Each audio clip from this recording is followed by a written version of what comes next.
Making America, 7th edition, Chapter 9, Increasing Conflict and War, 1805 to 1815. Individual choices, Tecumseh.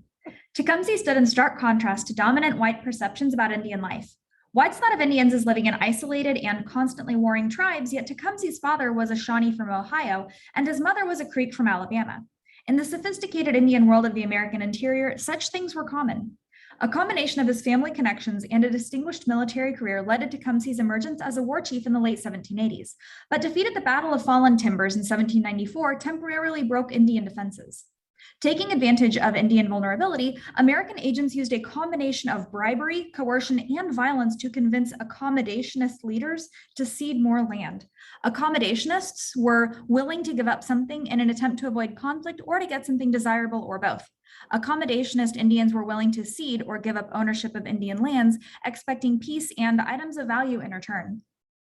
Seeking to stop these new invasions, Tecumseh approached war chiefs from a variety of tribes and suggested a vast alliance system in which the warriors would stop the accommodationists from selling land and form a military force to turn back the Americans. Bent on continuing expansion, white leaders like Indiana Territorial Governor William Henry Harrison found Tecumseh's actions frightening. Finally, in November of 1811, Harrison resorted to direct action, leading an army to invade Tecumseh's headquarters at Prophetstown on Tippecanoe Creek. This is going to be the Battle of Tippecanoe. Tecumseh was absent, seeking new allies, and Harrison's forces were able to overcome a spirited defense and burn down the town, destroying its winter food supply.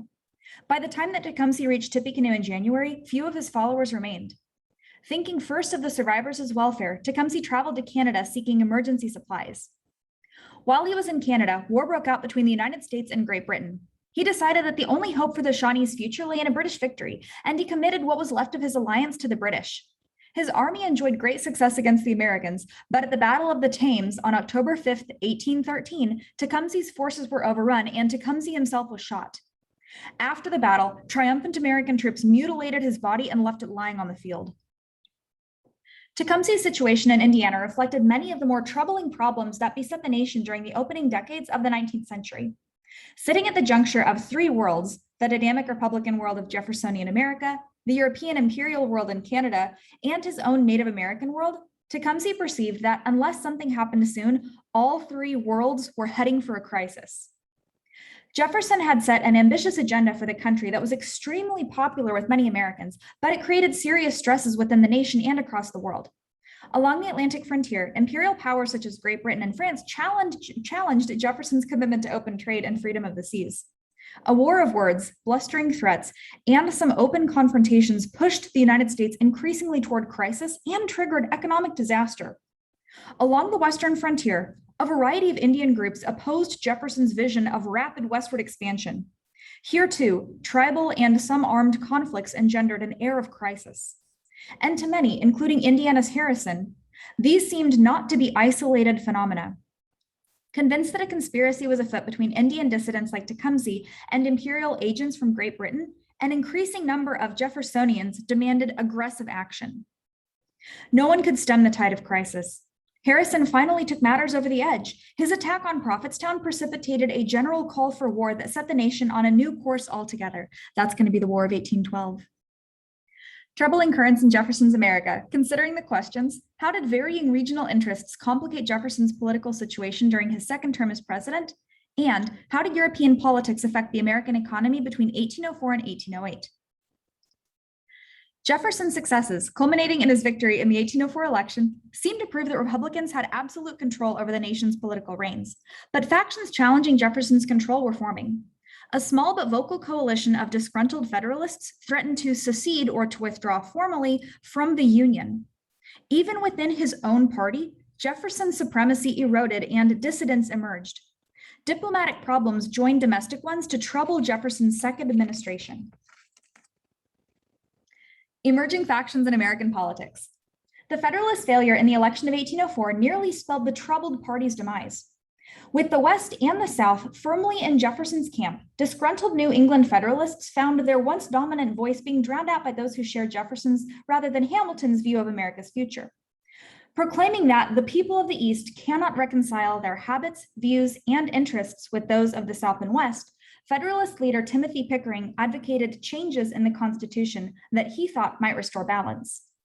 Among other things, Northeasterners demanded much stricter standards for admitting new states in the West, and they demanded the elimination of the 3/5 compromise, which had said, if you remember, that slave populations in the South would count as 3/5 for the purposes of representation in the House of Representatives.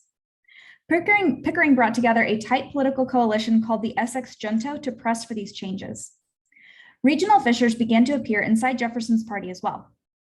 Throughout Jefferson's first administration, some within his party, especially those from the South, criticized the president for turning his back on Republican principles by expanding federal power and interfering with states' rights. One of Jefferson's most vocal critics was his cousin, John Randolph. On the eve of the 1804 election, the two Virginia Republicans clashed over the Yazoo affair, a complicated legal tangle arising from land fraud in Georgia. Traditional Republicans thought that the matter should have been worked out at the state level. Jefferson, however, chose to involve the federal courts in the affair. He irritated Randolph again in 1806 by approaching Congress for a $2 million appropriation to be used to win French influence in convincing Spain to sell Florida to the United States. Randolph split with Jefferson to form a third party, the Tertium Quid, which fractured the Republicans as united political front. There's actually a special feature now here toward a more perfect union about Fletcher v. Peck. Although Article 6, Clause 2 of the Constitution, the so-called Supremacy Clause, specifies that, quote, the Constitution and the laws of the United States, which shall be made in pursuance thereof, shall be the supreme law of the land, it nevertheless was not clearly stated anywhere how the constitutionality of state laws was to be determined. This would be tested in the case of Fletcher v. Peck, 1810, which grew out of the Yazoo affair, in which the Georgia state legislature had contracted to sell vast tracts of land to private investors. The public was outraged at what was a clear case of bribery, and they voted the governor and the legislature out of office. The newly elected government then overturned the deal. When the case came before the Supreme Court, the majority decided that Article 1, Section 10 of the Constitution, which specifies that no state shall pass any laws impairing the obligation of contracts, prevented Georgia from canceling the sale. In the process, the Supreme Court extended the power that it had asserted in Marbury v. Madison and Stuart v. Laird over acts of Congress to the acts of states as well. What that says is that the Supreme Court gets to determine if states act unconstitutionally too. A second fissure in the Republican Party opened over controversial Vice President Aaron Burr's political scheming. Jefferson virtually ignored Burr for 4 years and then dropped him as vice presidential nominee in 1804.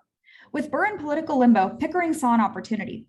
He offered to help Burr become governor of New York if Burr would commit the state to the Essex Junto. Mainstream New York Federalists were furious, especially Alexander Hamilton, who actively opposed the move. Burr lost the election in a landslide. Never willing to accept defeat gracefully, he then challenged Hamilton to a duel. Hamilton was personally opposed to dueling, but in the honor-driven culture that permeated early 19th century politics, he could not refuse. Burr was an excellent shot, and his well-aimed bullet killed Hamilton. Though his political career was now in shambles, Aaron Burr was not finished meddling in the nation's future. Calling in outstanding political favors, he arranged for James Wilkinson to become governor of the Louisiana Territory. To this day, nobody's entirely certain what Wilkinson and Burr had in mind, but in 1805, Burr ventured west, sailing down the Mississippi to recruit associates. Amid rumors of intrigue, federal authorities received a letter from Wilkinson late in 1806 implicating Burr in a deep, dark, wicked, and widespread conspiracy against the United States.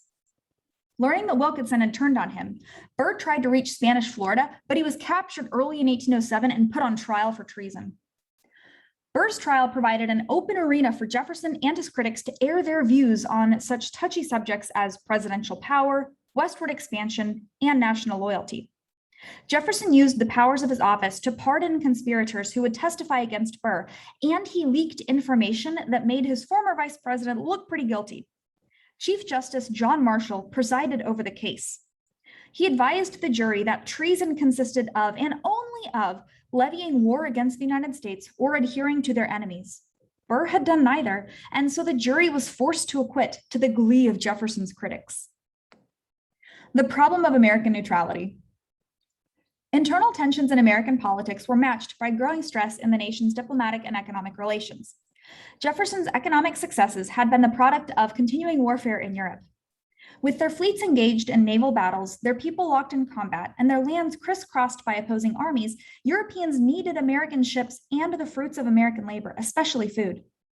American neutrality ensured continued prosperity as long as the contending parties in Europe agreed to recognize that neutrality. Americans immediately grasped at this opportunity. An upsurge in European campaigning in 1803 helped raise the total value of American exports by over 65%. Basically, we're selling a bunch of goods to Europe. A significant proportion of the increase came from the shipment of foreign goods to foreign markets by way of neutral American ports. Sugar from the Caribbean, for example, frequently passed through the United States on its way to Europe. Such shipments rose in value from $14 million in 1803 to $60 million in 1807, prompting a rapid growth in earnings from American shipping. In 1790, net income from shipping amounted to a mere $5.9 million. By 1807, though, the volume had surged to $42.1 million. Prospect seemed bright for America's economic and diplomatic future and for Jefferson's dream of agricultural America feeding overcrowded, war-torn Europe. Remember that Jefferson wants America to be populated by farmers.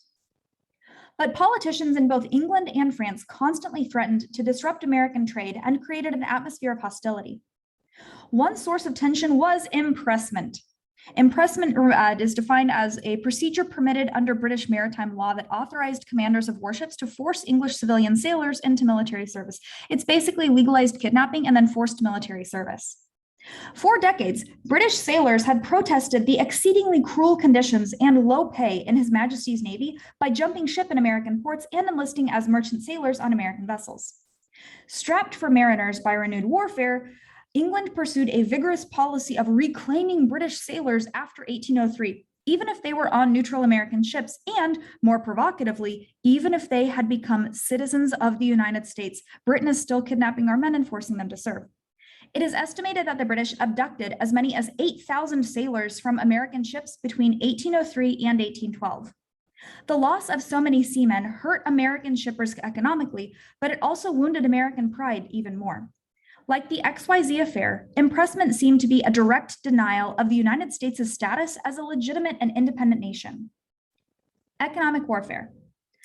Pressure on American neutrality increased after 1805 when a military deadlock emerged in the European War. Britain was supreme at sea, while France was in control on the ground. The war then changed from one of military campaigning to one of diplomatic and economic maneuvering. Seeking to close off foreign supplies to England, in November of 1806, Napoleon issued the Berlin Decree, barring ships that had anchored at British harbors from entering ports controlled by France. The British Parliament responded by issuing a series of directives that permitted neutral ships to sail to European ports only if they first called at a British port to pay a transit tax. It was thus impossible for a neutral ship to follow the laws of either nation without violating the laws of the other. Basically, no matter whose laws you follow, you're breaking somebody else's laws. All this European blustering, however, had little immediate effect on the American economy. From the issuance of the Berlin Decree to the end of 1807, American exports and shipping rose more than they had risen during any similar period. But such good fortune was not to last. Seeking to break France's dependence on America as a source for food and other supplies, Napoleon sought an alliance with Russia, and in the spring of 1807, his diplomatic mission succeeded. Having acquired an alternative source for grain and other foodstuffs from Russia, Napoleon immediately began enforcing the Berlin Decree, hoping to starve England into submission. The British countered by stepping up enforcement of their European blockade and aggressively pursuing impressment to strengthen the Royal Navy. The escalation in both France's and Britain's economic war efforts quickly led to confrontation with Americans and a diplomatic crisis. A pivotal event occurred in June of 1807. The British frigate Leopard, patrolling the American shoreline, confronted the American warship Chesapeake. The Leopard ordered the American ship to halt and hand over any British sailors on board. When the Chesapeake's captain refused, the Leopard fired several broadsides. A broadside is when you discharge all the guns on one side of a warship. It's basically a big shot across the bow, crippling the American vessel, killing 3 sailors and injuring 18. The British then boarded the Chesapeake and dragged off 4 men, 3 of whom were naturalized citizens of the United States. Americans were outraged. Americans were not the only ones galvanized by British aggression. Shortly after the Chesapeake Affair, word arrived in the United States that Napoleon had responded to Britain's belligerence by declaring a virtual economic war against neutrals. In the Milan Decree, Napoleon vowed to seize any neutral ship that so much as carried licenses to trade with England. What was worse, the Milan Decree stated that ships that had been boarded by British authorities, even against their crew's will, were subject to immediate French capture. Believing that Europeans were far more dependent on American goods and ships than Americans were on European money and manufactures, Jefferson chose to violate one of his own cardinal principles. The US government would interfere in the economy in order to force Europeans to recognize American neutral rights to shipping. In December of 1807, the president announced the Embargo Act, which would, in effect, close down all American foreign trade as of January 1st, unless the Europeans agreed to recognize Americans' neutral rights. We're basically telling Britain and France, we will not trade with you until you stop enforcing these laws that are cutting down on American shipping. Until you respect our right to trade with anybody who we want, we will not trade with anybody. That's what the Embargo Act says. Crisis in the nation. Considering the questions, how did Jefferson's economic and Indian policies influence national developments after 1808? And how did problems in Europe, coupled with the actions of frontier politicians such as William Henry Harrison, lead the nation into war in 1812? Jefferson's reaction to European aggression immediately began strangling American trade, and with it, America's domestic economy. Our economy is going to be in the tank. In addition, European countries still had legitimate claims on much of North America, and the Indians who continued to occupy most of the continent could pose a serious threat to the United States if properly motivated. While impressment, blockade, and embargo paralyzed America's Atlantic frontier, a combination of European and Indian hostility along the western frontier added to the air of national emergency. The resulting series of domestic crises played havoc with Jefferson's vision of a peaceful, prosperous agrarian nation. Economic depression. Although Jefferson felt justified in suspending free trade to protect neutral rights, the result was the worst economic depression since the founding of the British colonies in North America. Critics such as John Randolph pronounced Jefferson's solution worse than the problem, like trying to cure corns by cutting off the toes. And while Jefferson's dambargo, as critics called it, was only half-heartedly enforced, the economy slumped disastrously.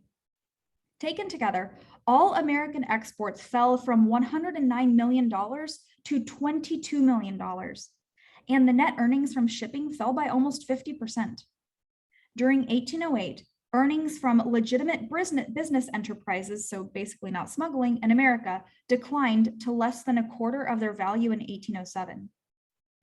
New Englanders, whose economy was almost entirely focused on shipping and international trade, screamed the loudest about the impact of the embargo. Indeed, the depression shattered economic and social life in many Eastern towns. And you might recall that up in the Northeast, there's not a lot of support for anti-Federalists, Democratic Republicans like Jefferson anyways. That's really where the Federalists called home.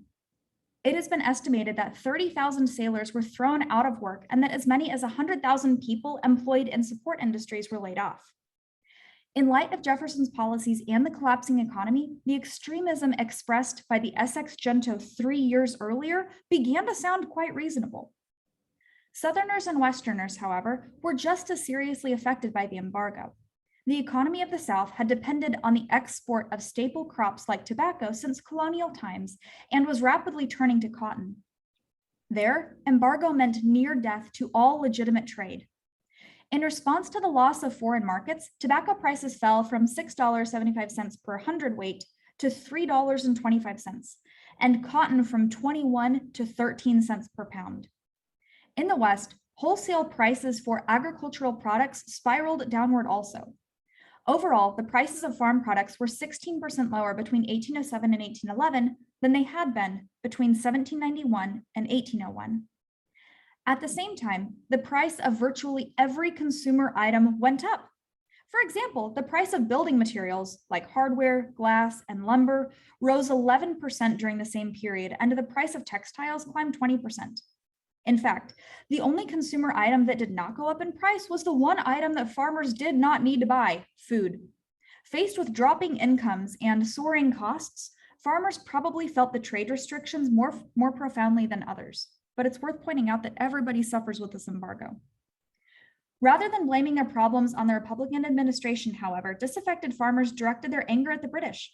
Frontiersmen believed, rightly or wrongly, that eliminating British interference with American trade would restore the boom economy that had drawn so many of them to the edge of American settlement.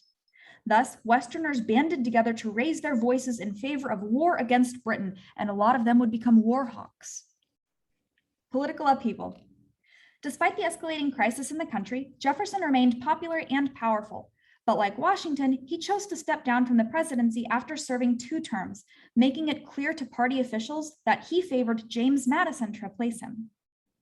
Although Madison and Jefferson had much in common and were longtime friends, they seemed very different from each other. Few could say they knew Madison well, but those who did found him captivating. He was a man of few words, but of piercing intellect and unflinching conviction. Those less well acquainted with him thought the quiet Virginian was indecisive. Where Jefferson tended to act on impulse, Madison approached matters of state as he approached matters of political philosophy, with caution, patience, and reason. Dissatisfied with Jefferson's policies, both Southern and Northeastern party members contested Madison's succession. The tertium quid, that third party, challenged Jefferson's authority in the party caucus. A party caucus, by the way, is a meeting of members of a political party to decide on questions of policy, leadership, or candidates running for office. So the tertium quid challenged Jefferson's authority in the party caucus and tried to secure the nomination for the stately and conservative James Monroe. Jefferson managed to hold the party's southern wing in line, but Northeasterners, stinging under the pressure of the embargo, bucked the decision of the party caucus, and they nominated their own presidential candidate, New Yorker George Clinton. Although Clinton polled only 6 electoral votes, his nomination was a sign of growing divisions over the problems that the US faced in 1808. Despite all the political contention, Madison easily defeated his Federalist opponent, Charles Cotesworth Pinckney.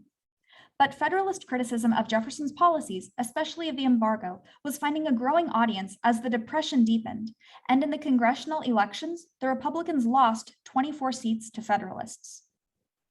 During Madison's first 2 years in office, lack of any progress toward resolving the nation's woes seemed to confirm critics' perceptions of his indecisiveness. Nevertheless, Republicans actually made gains in the congressional elections in 1810. They regained 14 of the seats they had lost in the House in 1808, and they picked up 2 additional Senate seats. But this was not a vote of confidence in Madison.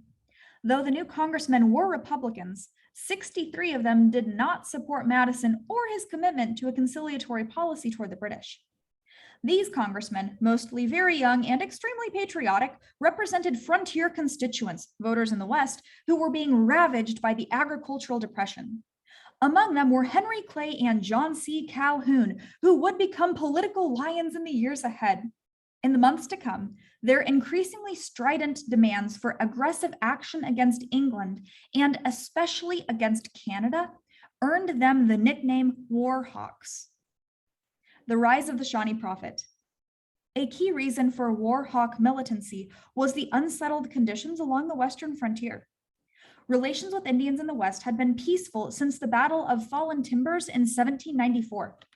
The Shawnees and other groups had been thrown off their traditional homelands in Ohio by the Treaty of Ghent and forced to move to new lands in Indiana.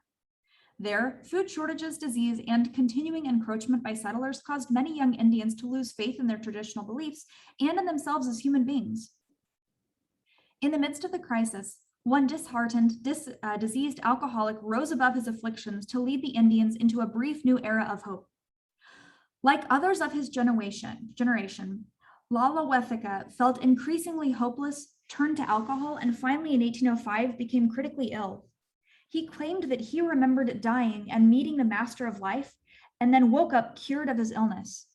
Launching a religious and cultural revival designed to teach the ways revealed to him by the Master of Life, he adopted the name Tenskwatawa. Whites called him the Prophet. Blaming the decline of his people on their adoption of white ways, the Prophet taught them to go back to their traditional lifestyle, to discard whites' clothing, religion, and especially alcohol, and to live as their ancestors had lived. He also urged his followers to unify against the temptations and threats of white exploiters and to hold on to what remained of their lands. If they followed his teachings, the prophet insisted, the whites would vanish from their world. In 1807, the prophet established a religious settlement, Prophetstown, on the banks of Tippecanoe Creek in Indiana Territory. Although the prophet preached a message of ethnic pride, nonviolence, and passive resistance, as white settlers continued to pressure his people, he began to advocate more forceful solutions. In a speech to an intertribal council in April of 1807, he suggested for the first time that warriors unite to resist white expansion. He made it clear that the Master of Life would defend his followers if war was pressed on them. Prophecy and politics in the West. While Tenskwatawa continued to stress spiritual means for stopping white aggression, his brother Tecumseh pushed for a more political course of action. 7 years older than the prophet, Tecumseh was known as a brave fighter and a persuasive political orator. Tecumseh traveled throughout the western frontier, working out political and military alliances designed to put a stop to white expansion once and for all. Although he did not want to start an aggressive war against white settlers, Tecumseh exhorted Indians to defend every inch of land that remained to them. Rumors soon were flying up and down the frontier filled with speculations about Tecumseh's ultimate objectives, including the suggestion that he was actually a British agent and part of a plot against the Americans. Like many along the frontier, Indiana Governor William Henry Harrison had good reason to advance the impression of a conspiracy between Tecumseh and the British. Harrison and men like him believed the United States had the right to control all of North America and, accordingly, to brush aside anything standing in the way. Britain and the Indians were thus linked in their minds. Both were seen as obstacles to our national destiny, and many war hawks prayed for the outbreak of war between the US and Britain, while with the Indians in between. Such a war would provide an excuse to attack the Indians and dispossess them of their land, so take their land. In addition, a war would justify invading and seizing Canada, fulfilling what many considered a logical but frustrated objective of the American Revolution. Taking Canada away from the British would open rich timber, fur, and agricultural lands for American settlement. It would also secure American control of the Great Lakes and the St. Lawrence River, potentially a very valuable shipping route for agricultural produce. Choosing more. With the nation reeling from the economic squeeze of the embargo, Congress replaced it with the Non-Intercourse Act in early 1809. The Non-Intercourse Act forbade trade only with England and France and gave the president the power to reopen trade if either of the combatants lifted its restrictions against American shipping. So basically, no shipping to England and France, and whichever one of you stops these horrid laws first will start trading with you instead of your enemy. Even though this act was much less restrictive than the embargo, American merchants were relieved when it expired in the spring of 1810. At that point, Congress passed an even more permissive boycott called Macon's Bill No. 2. According to Macon's Bill No. 2, merchants could trade with the combatants if they wanted to take the risk. But if either France or England lifted its blockade, the US would stop trading with the other. Hoping to cut England off from needed outside supplies, Napoleon responded to Macon's bill in August by promising to suspend French restrictions on American shipping while secretly ordering the continued seizure of American ships. Despite Napoleon's devious intentions, Madison sought to use the French peace overture as a lever. He instructed the American mission in London to tell the British that he would close down trade with them unless they joined France in dropping trade restrictions.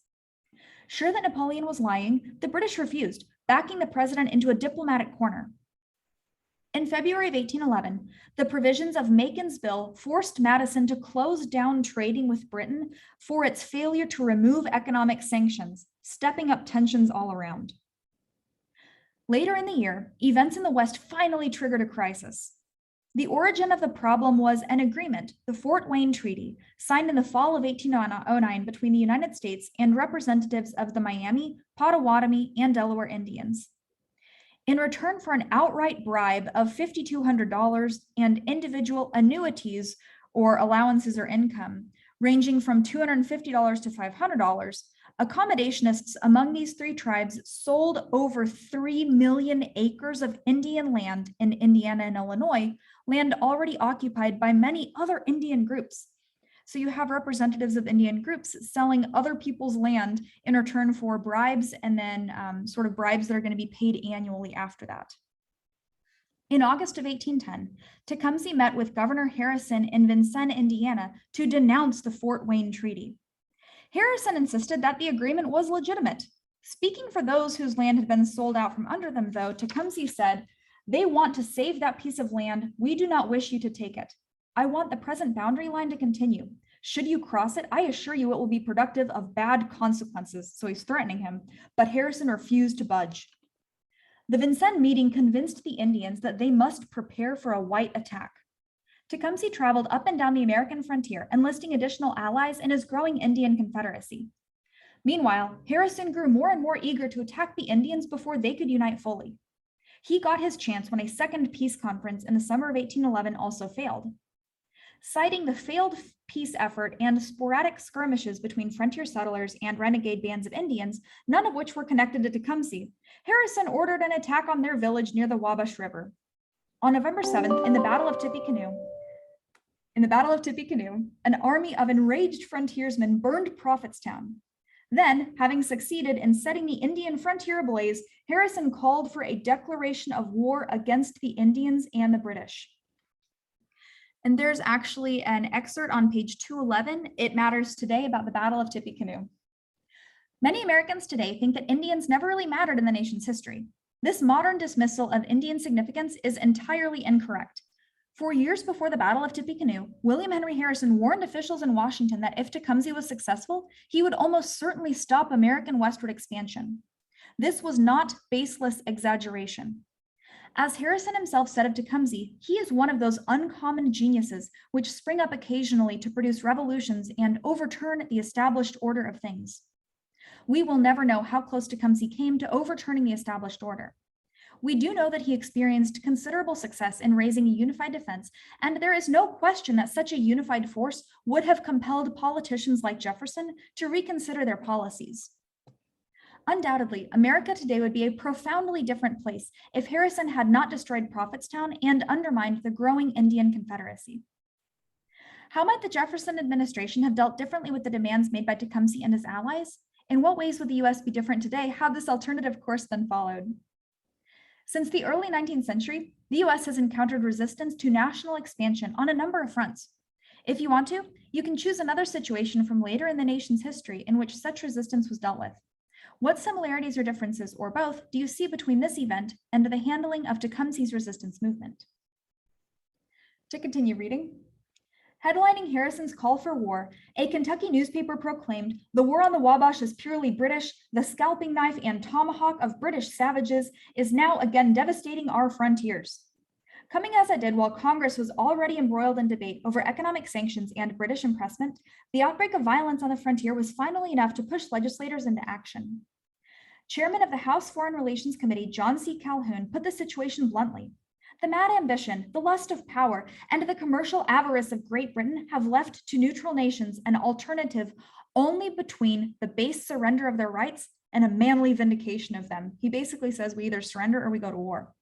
He then introduced a war bill in Congress, which passed 79 to 49 in the House and 19 to 13 in the Senate. The nation at war. Considering the questions, what geographic and economic factors impeded American war efforts, so impeding meaning to stand in their way, and what part did events in Europe and Britain play in ending the war, and what were the results from Americans' point of view? With its woefully neglected army and navy, the United States was taking a terrible risk in engaging Britain, a nation that was fast becoming the most awesome military power in the world. Not surprisingly, defeat and humiliation were the main fruits of American efforts as the two nations faced off. The fighting begins. Despite years of agitation, the war's actual arrival in 1812 caught the United States terribly unprepared. Republican cost cutting had virtually disbanded the military during Jefferson's first term in office.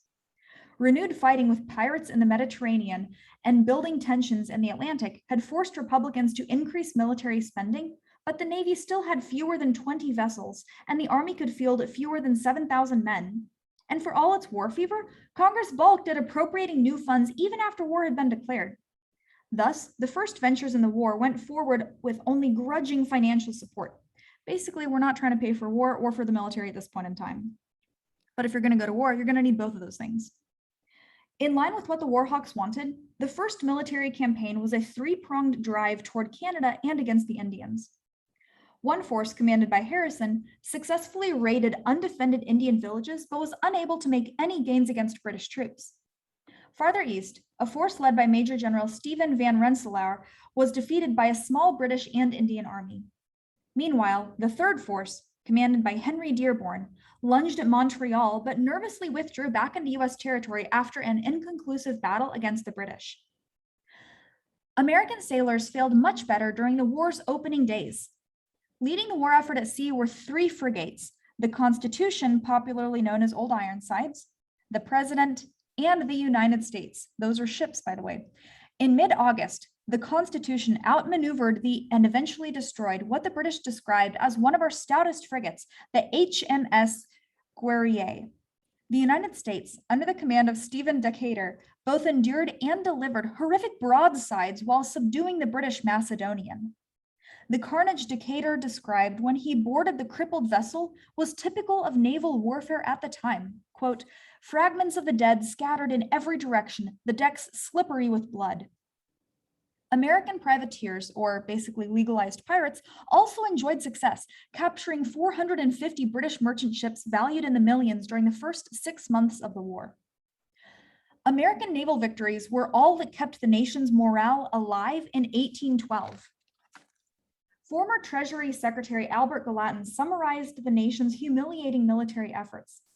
The series of misfortunes exceeds all anticipations made even by those who had least confidence in our inexperienced officers and undisciplined men.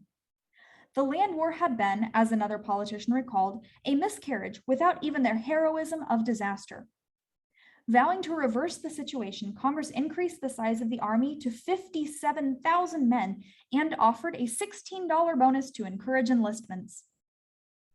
Thus, in 1812, Madison stood for re-election at a time when the nation's military fate appeared uncertain and his own leadership equally so. Although the majority of his party's congressional caucus supported him for re-election, nearly a third of the Republican congressmen, mostly those from New York and New England, rallied around New Yorker DeWitt Clinton. Like his uncle George Clinton, DeWitt Clinton was a Republican who favored Federalist economic policies and agreed with New England Federalists that the war was unnecessary. Most Federalists supported Clinton, and the party did not field a candidate of its own. The campaign's outcome mirrored the congressional vote on the war bill earlier in the year. New York and New England rallied behind Clinton. The South and West continued to support Madison, the Republicans, and war. Madison won, but his share of electoral votes had fallen from 72% in 1808 to 58.9%. Basically, he wins, but by a smaller margin. At the same time, Republican Party strength in the House dropped by over 13%, and in the Senate by about 8%. The war continues. When military campaigning resumed in the spring of 1813, it appeared that the US Army would fare as badly as it had the previous fall. Fighting resumed when British Colonel Henry Proctor and Tecumseh, with a joint force of 900 British soldiers and 1,200 Indians, laid siege to Harrison's command camped at Fort Meigs on the Maumee Rapids in Ohio. An army of 1,200 Kentucky militiamen finally arrived and drove the enemy off, but they were so disorganized that they lost nearly half their number in pursuing the British and Indian force. Harrison was shocked, proclaiming the Kentuckians' excessive ardor scarcely less fatal than cowardice. Let me try that one more time. Harrison was shocked, proclaiming the Kentuckians' excessive ardor scarcely less fatal than cowardice. Having escaped virtually unscathed, Proctor and Tecumseh continued to harass American forces throughout the summer. Then, with winter approaching, the British and Indians withdrew to Canada.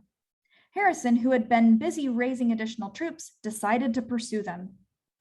No doubt Harrison's new effort would have proved as fruitless as his earlier ones, but an unexpected event turned the odds in his favor. One key problem plaguing Harrison and other commanders in the field was that the British controlled the Great Lakes and so could depend on an uninterrupted supply line. In contrast, American forces and their supplies moved along undeveloped roads and were easy targets for Indian and British attackers. Oliver Hazard Perry, a young naval tactician, had been given command of a small fleet assigned to clear the lakes of British ships. He got his chance at Put-in Bay on Lake Erie in September 1813. After 3 hours of close combat, Perry's command subdued and captured 6 British ships. Perry immediately sent a note to Harrison stating, "We have met the enemy and they are ours."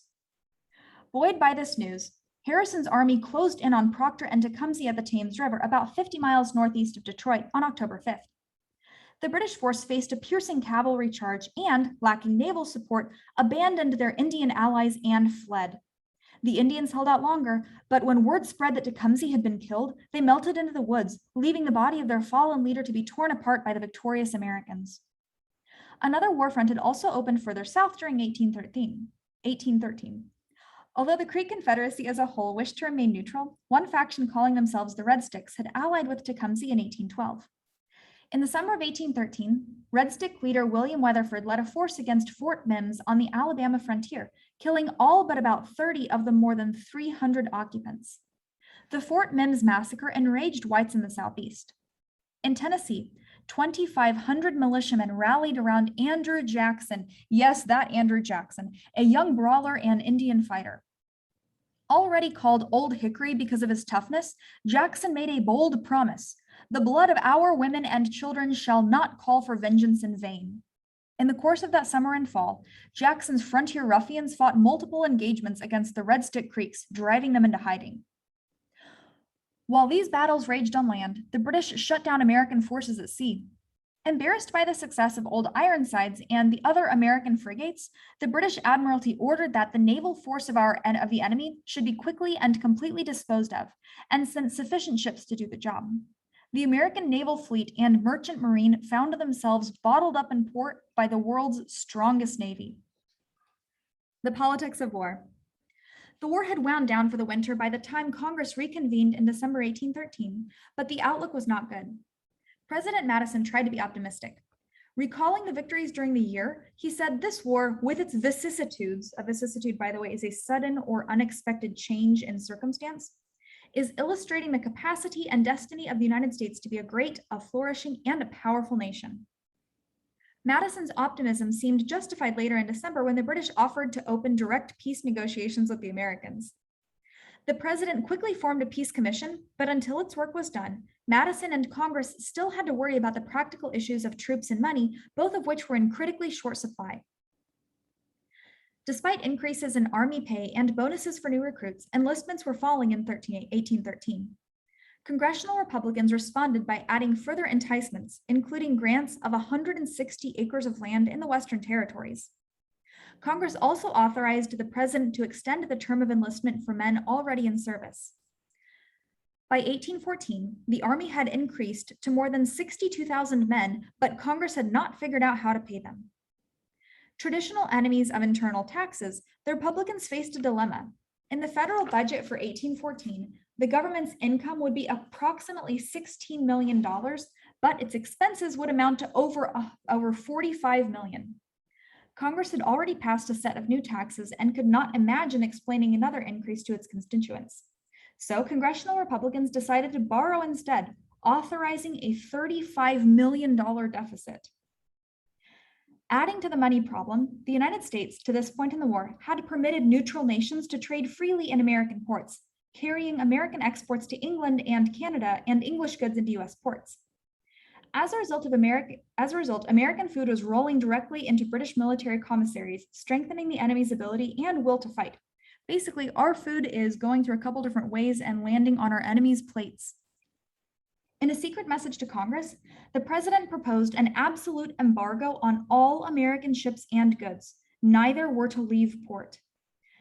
Federalists, especially those from New England, screamed in protest. They called the proposal an engine of tyranny. But congressional Republicans passed the embargo a mere 8 days after Madison submitted it. What emerged, the embargo of 1813, was the most far-reaching trade restriction bill ever passed by Congress. It confined all trading ships to port, and even fishing vessels could put to sea only if their masters posted sizable bonds. A bond, by the way, is a sum of money paid as bail or security, so they basically pay a big chunk of money and then they get that money back when they return. That will discourage them from setting sail and then not returning. Government officials charged with enforcing the new law had unprecedented discretionary powers. The impact was devastating. The embargo virtually shut down the New England and New York economies, and it severely crippled the economy of nearly every other state. New British offensives. While Congress debated matters of finance and trade restrictions, events in Europe were changing the entire character of the war. On March 31st, 1814, the British and their allies took Paris, forcing Napoleon to abdicate his throne to run away. Napoleon's defeat left the United States as Great Britain's sole military target. Republican Joseph Nicholson expressed a common lament when he observed, "We should have to fight hereafter not for free trade and sailors' rights, not for the conquest of the Canadas, but for our national existence." As Nicholson feared, a flood of combat-hardened British veterans began to arrive in North America, and the survival of the US as an independent nation was indeed at issue. By the late summer of 1814, British troop strength in Canada had risen to 30,000 men. From this position of power, the British prepared a chain of 3 offensives to bring the war to a quick end. In the first of these offensives, 20 British warships and several troop transports sailed up Chesapeake Bay toward Washington, D.C. The British arrived outside Washington at midday on August 24th. The troops defending the city could not withstand the force of hardened British veterans, but they slowed down the invasion long enough for the government to escape. Angered at being foiled, the British sacked the city, torching most of the buildings. They then moved on toward the key port city of Baltimore. At Baltimore, the British Navy had to knock out Fort McHenry and take the harbor before the army could take the city. On September 13th, British ships armed with heavy mortars and rockets attacked the fort. Despite the pounding, when the sun rose on September 14th, the American flag continued to wave over Fort McHenry.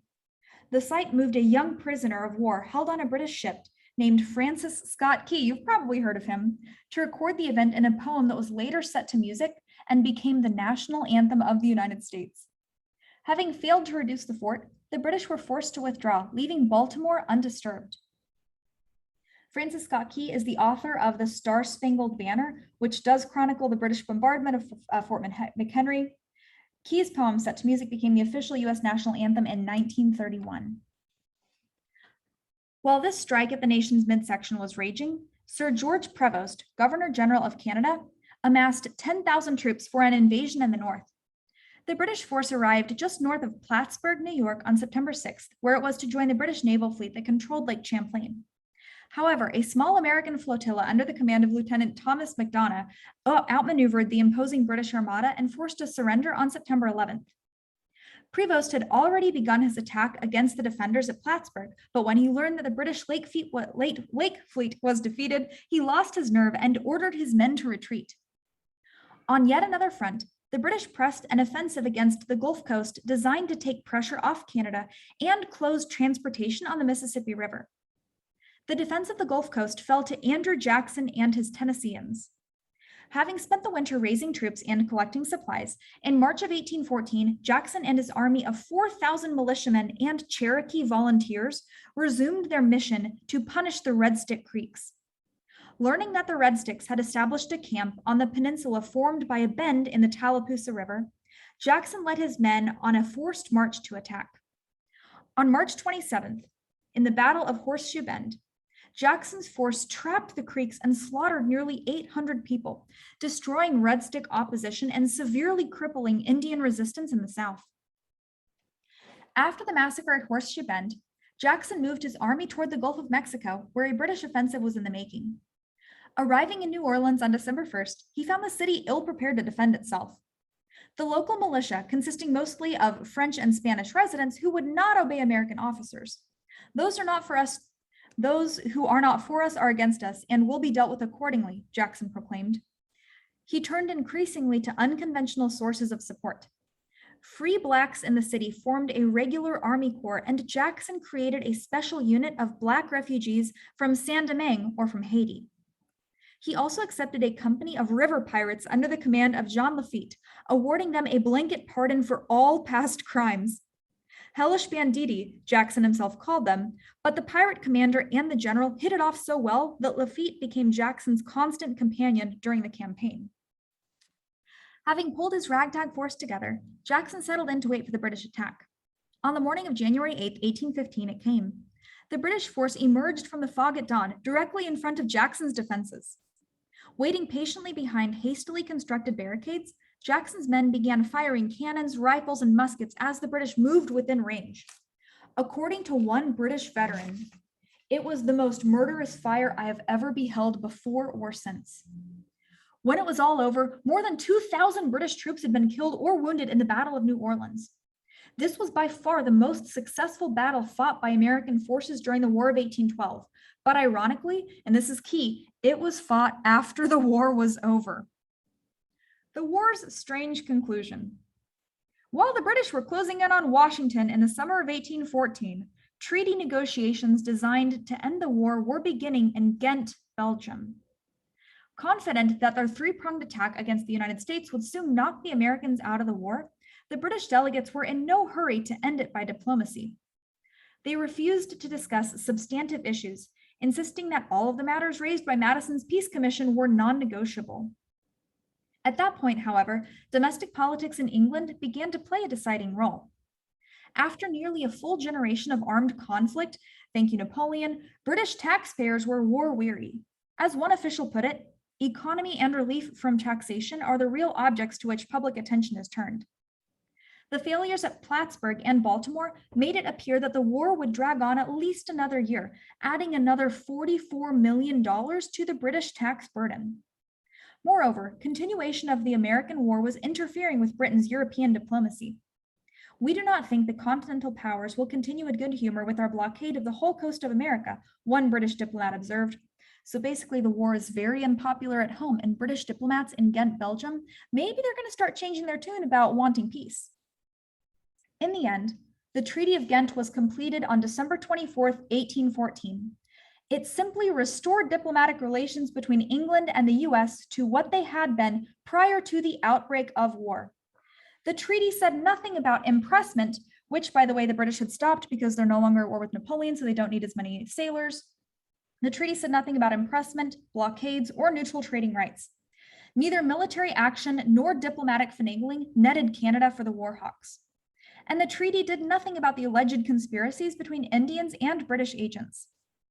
Although Americans called the War of 1812 a victory, they actually didn't win any of the prizes that Madison's war statement had declared the nation was fighting for. Peace and the rise of new expectations. Considering the questions, how did events during the War of 1812 help to move the American economy in new directions after peace was restored? And how did changes in the economy affect the institution of slavery and the lives of enslaved individuals? Despite repeated military disasters, loss of life, and diplomatic failure, the war had a number of positive effects on the United States. Just to have survived a war against the British was enough to build national confidence, but to have scored major victories, such as those at Plattsburgh, Baltimore, and especially New Orleans, was truly worth boasting about. Americans emerged from the conflict with a new sense of national pride and purpose, and many side effects from the fighting itself gave Americans new hopes and stimulated new plans. It's called by, some historians call this the Second American Revolution for what it does to national pride and national identity. New expectations in the Northeastern economy. Although trading interests in the Northeast suffered following Jefferson's embargo and were nearly ruined by the war and Madison's embargo, a new avenue of economic expansion opened in New England. Cut off from European manufactured goods, Americans started to make more textiles and other items for themselves. Samuel Slater, an English immigrant who had been trained in manufacturing in Britain, introduced the use of machines for spinning cotton yarn to the United States in 1790. But even with shipping expenses, tariffs, and other added costs, buying and selling machine-made British cloth was still more practical than investing large sums at high risk to build competing factories in the US. Basically, it's cheaper to keep buying it from Britain than it is to make it ourselves. However, after the embargo went into effect in 1808, British fabrics became increasingly unavailable and prices soared. Slater and his partners moved quickly to expand their spinning operations to fill the void, but it was another entrepreneur, Francis Cabot Lowell, who would truly revolutionize American industry. It's worth pointing out that this embargo, supported by people like Jefferson, actually encouraged domestic manufacturing, but compare that to what kind of nation Jefferson wanted to see. Jefferson wanted to focus on farming, on agrarian and agricultural interests, but here he is, he and his friends, accidentally encouraging manufacturing because of the embargo. On a trip to England in 1810, Lowell engaged in wholesale industrial espionage, making detailed notes and sketches of British textile manufacturing practices and machinery. Returning to the United States just before war broke out in 1812, Lowell formed the Boston Manufacturing Company. In 1813, the company used the plans Lowell had smuggled back to the US to build a factory in Waltham, Massachusetts. The new facility included spinning machines, power looms, and all the equipment necessary to mechanize every stage in the production of finished cloth, bringing the entire process under one roof. The spread of textile manufacturing was astonishing. Prior to 1808, only 15 cotton mills had been built in the entire country.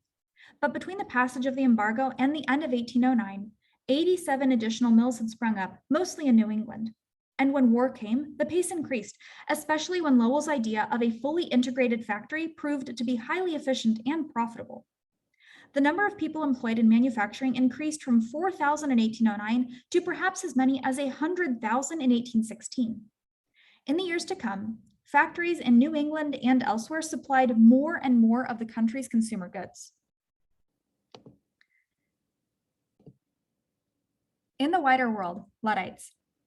As Americans began to embrace mechanized manufacturing, many in Great Britain were protesting its unsettling impact.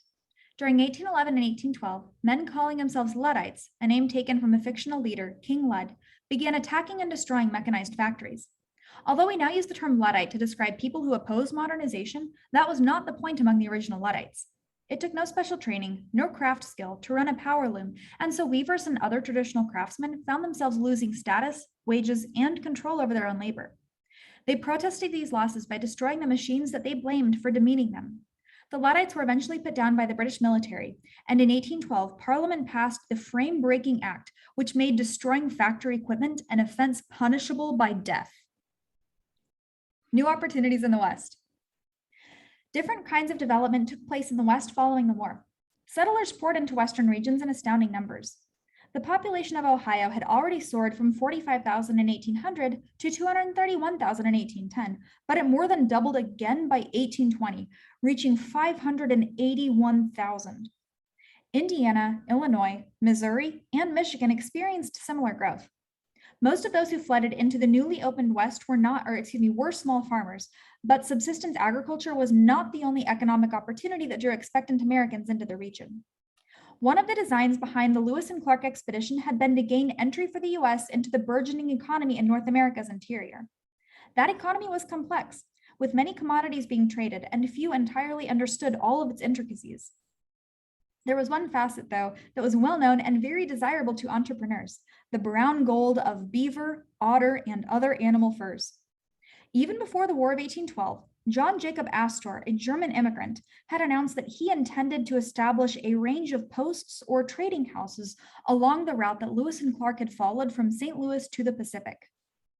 Another visionary entrepreneur sought a similar fortune in the Southwest. Auguste Chouteau was French by birth, but like many frontiersmen, he changed nationalities as frequently as the borderlands changed owners. Chouteau had helped to found the town of St. Louis and had been instrumental in establishing that city as the capital for a fur trading empire. He, his brother Pierre, and an extended family of business partners used intermarriage to create a massive kinship network that included important French, Spanish, and Indian connections. The Chouteaus were able to extend their reach deep into the Missouri region and to establish trade between St. Louis and the Spanish far western trading capital at Santa Fe. As Americans began to penetrate the area, the Chouteaus took the change in stride, inviting William Clark of the Corps of Discovery and fur entrepreneur Andrew Henry to join forces with them in founding the Missouri Fur Company in 1809. After the war, the Chouteaus and various American partners pushed continually further into the West and branched into other businesses. They operated flour mills and distilleries and speculated in real estate. Members of the extended family later helped to found Kansas City, pioneered mining in Colorado, and financed railroad building in the Dakotas. Such economic expansion into the West posed a terrible threat to Native Americans. When Harrison's soldiers burned Prophetstown and later killed Tecumseh, they wiped out all hopes for a pan-Indian confederacy, pan-Indian meaning across different Native American tribes against different Native American identities, sort of uniting them all. In addition, the Civil War among the Creeks, followed by Jackson's victories against the Red Stick faction, removed all meaningful resistance to westward expansion in the South. Many Indian groups continued to wield great power, but accommodationist leaders increasingly suggested that cooperating with federal authorities was the best course. Collaboration helped to prevent renewed warfare, but at enormous cost to the Indians. Within a year of the Battle of Horseshoe Bend, Jackson forced the Creeks to sign the Treaty of Fort Jackson, which confiscated over 20 million acres of land from the Creek Confederacy. A similar but more gradual assault on Indian landholding began in the Northwest in 1815. In a council meeting at Portage des Sioux in Illinois Territory, the United States signed peace accords with the various tribes that had joined the British during the war. Both sides pledged to live in perpetual peace and friendship, but the Northwestern Indians possessed some 2 million acres of prime real estate between the Illinois and Mississippi rivers, land that the US government had already given away as enlistment bonuses to white war volunteers. Moving the Indians off that land as quickly as possible thus became a matter of national priority. Basically, the government promised land that wasn't theirs to soldiers in hopes of encouraging them to keep up the fight against Britain in the War of 1812.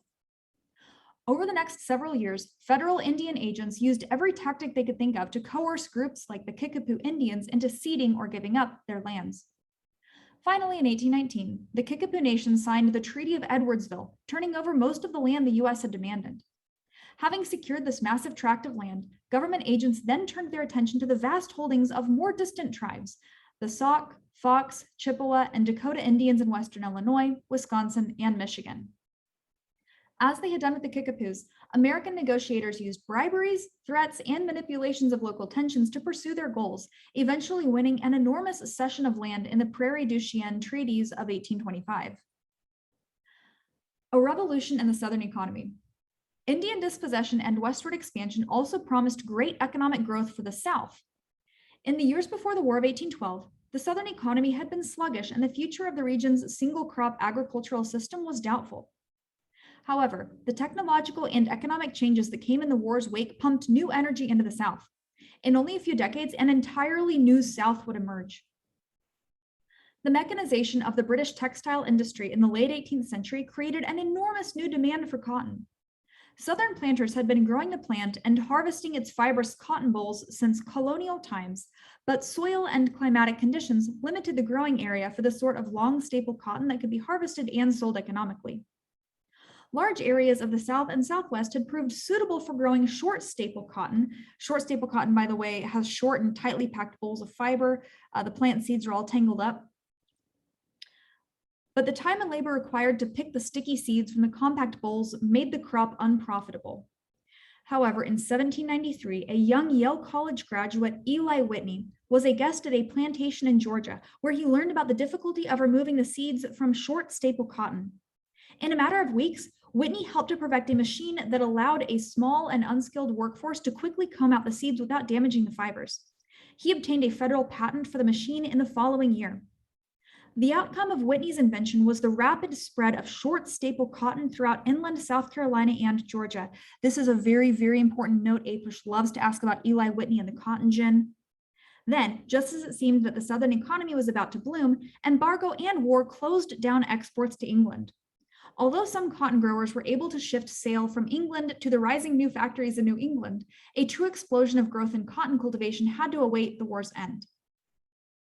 With the arrival of peace and the departure of the British naval blockade, cotton growing began to spread at an astounding rate.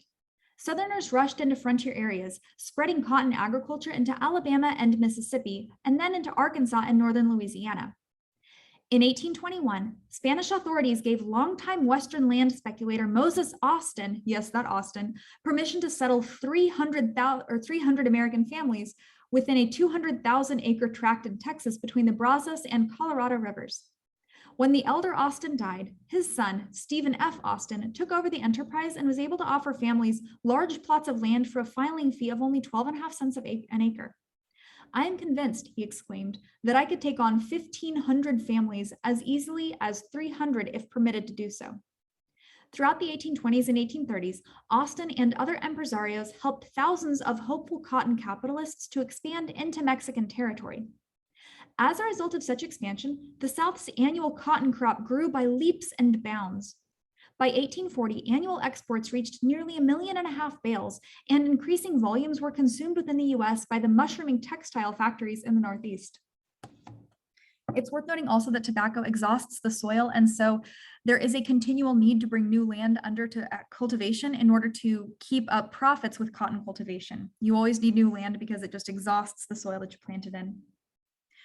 That's another reason why it keeps spreading out south and out towards the west. Before the emergence of cotton, when the South's agricultural system was foundering, many Southerners began to question slavery. In 1784, Thomas Jefferson proposed, but saw defeated, a land ordinance that would have prohibited slavery in all of the nation's territories after 1800. Some Southern leaders advocated abolishing slavery and transporting freed Blacks to Africa. But the booming Southern economy after the War of 1812 and after the invention of the cotton gin required more labor than ever. As a result, African American slavery expanded as never before. Viewed side by side, a map showing cotton agriculture and one showing slave populations appear nearly identical. There's a map that they're talking about there, 9.3. That's going to be on page 221. Cotton cultivation is tied to the spread also of the use of slaves for labor. The virtually universal shift to cotton growing throughout the South brought about not only the expansion and extension of slavery, but also substantial modifications to the institution itself. So slavery spreads, but it also changes. The wide variety of economic pursuits in which slave labor had been employed from the colonial period onward led to varied patterns in slave employment. In many parts of the South, slaves traditionally exercised a great deal of control over their work schedules as they completed assigned tasks. But the cotton business called for large gangs of predominantly unskilled workers, and increasingly, slaves found themselves regimented like machines in tempo with the demands of cotton production. At the same time, as Northeastern factories were able to provide clothing, shoes, and other manufactured goods at ever more attractive prices, and Western farmers shipped cheap pork and grain into Southern markets, plantation managers found it more practical to purchase such goods rather than to produce them. Thus, slaves who formerly had performed various skilled tasks, such as milling and weaving, found themselves pressed into much less rewarding service as brute labor in the cotton fields. To a large extent, then, specialized manufacturing in the North and large-scale commercial food production in the West permitted an intensified cotton industry in the South and helped to foster the increasing dehumanization of the peculiar labor system slavery that drove it. Basically, the rest of the country supports the South as it shifts to focus increasingly on slavery. And of course, the slave labor is increasingly used for cotton production. Cotton will become king cotton in the next few decades. Individual Voices, Tecumseh, describes American Indian policy under William Henry Harrison. All too frequently, we have to rely on biased, non-Indian sources when we explore the troubled relations between Native Americans and the American government. Fortunately, we have transcripts of Shawnee political spokesman Tecumseh's views about what was happening on the Indiana frontier. Displaying very different understandings from those of territorial Governor William Henry Harrison, Tecumseh expresses extreme impatience over Harrison's intractable ignorance about Indian life and customs. Note, the original handwritten transcript of this speech contains many abbreviations as well as some unusual spelling and punctuation. The excerpt that follows has been modernized for easier reading. The reason I tell you this is that you want, by your distinctions of Indian tribes in allotting to each a particular tract of land, to make them to war with each other. You never see an Indian come and endeavor to make the white people do so. You are continually driving the red people when at last you will drive them into the Great Lake where they can't either stand or work. You want to know what you were doing with the Indians. Perhaps it is by direction of the president to make those distinctions. It is a very bad thing and we do not like it. Since my residence at Tippecanoe, we have endeavored to level all distinctions to destroy village chiefs by whom all mischief is done. It is they who sell our land to the Americans, so our object is to let all our affairs be transacted by warriors. This land that was sold and the goods that were given for it was only done by a few. The treaty was afterwards brought here, and the wees were induced to give their consent because of their small numbers. The treaty at Fort Wayne was made through the threats by Winnemac, but in future, we are prepared to punish those chiefs who may come forward to propose to sell their land. If you continue to purchase land from them, it will produce war among the different tribes, and at last, I do not know what will be the consequences to the white people. I now wish you to listen to me. If you do not, it will appear as if you wished me to kill all the chiefs that sold you the land. I tell you so because I am authorized by all the tribes to do so. I am at the head of all of them. I am a warrior, and all the warriors will meet together in 2 or 3 moons from this. Then I will call for those chiefs that sold you the land and shall know what to do with them. If you do not restore the land, you will have a hand in killing them. Summary.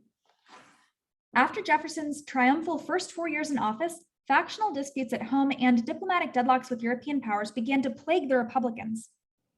Although the Federalists were in full retreat, many within Jefferson's own party rebelled against some of his policies. When Jefferson decided not to run for office in 1808, tapping James Madison as his successor, Republicans in both the Northeast and the South bucked the president, supporting George Clinton and James Monroe, respectively. To a large extent, the Republicans' problems were the outcome of external stresses. On the Atlantic frontier, the United States tried to remain neutral in the wars that engulfed Europe. On the Western frontier, the Prophet and Tecumseh were successfully unifying dispossessed Indians into an alliance devoted to stopping U.S. expansion. Things went from bad to worse when Jefferson's use of economic sanctions gave rise to the worst economic depression since the beginnings of English colonization. The Embargo Act strangled the economy in port cities, and the downward spiral in agricultural prices threatened to bankrupt many in the West and the South. The combination of economic and diplomatic constraints brought aggressive politicians to power in 1808 and 1810. Men such as William Henry Harrison expected the war with England would permit the United States finally to realize independence, forcing freedom of the seas, eliminating Indian resistance, and justifying the conquest of the rest of North America. Despite Madison's continuing peace efforts, Southern and Western interests, the war hawks, finally pushed the nation into war with England in 1812. Although some glimmering moments of glory heartened the Americans, the war was mostly disastrous. But after generations of fighting one enemy or another, the English people demanded peace. When their final offensive in America failed to bring immediate victory in 1814, the British chose to negotiate. Finally, on Christmas Eve, the two nations signed the Treaty of Ghent, ending the war. However, the Battle of New Orleans happened a few weeks after that because of slow communication at that time. So the final big battle that we felt good about happened after the treaty was already signed. From a diplomatic point of view, though, after the Treaty of Ghent, it was as though the war had never happened because the treaty restored the US and Britain to pre-war status. Basically, nothing changed. Nevertheless, in the United States, the war created strong feelings of national pride and confidence, and Americans looked forward to even better things at home. In the Northeast, entrepreneurs explored new industries, creating the first stage of an industrial revolution. In the West, the defeat of Indian resistance combined with bright economic opportunities to trigger a wave of westward migration. In the South, the economy was revolutionized by the cotton gin and the growing demand for fiber among English and then American manufacturers. And of course, there's an increased reliance on slavery along with that. Throughout the country, economic progress promised to improve American life for most Americans, but as before, both African Americans and Native Americans bore much of that cost.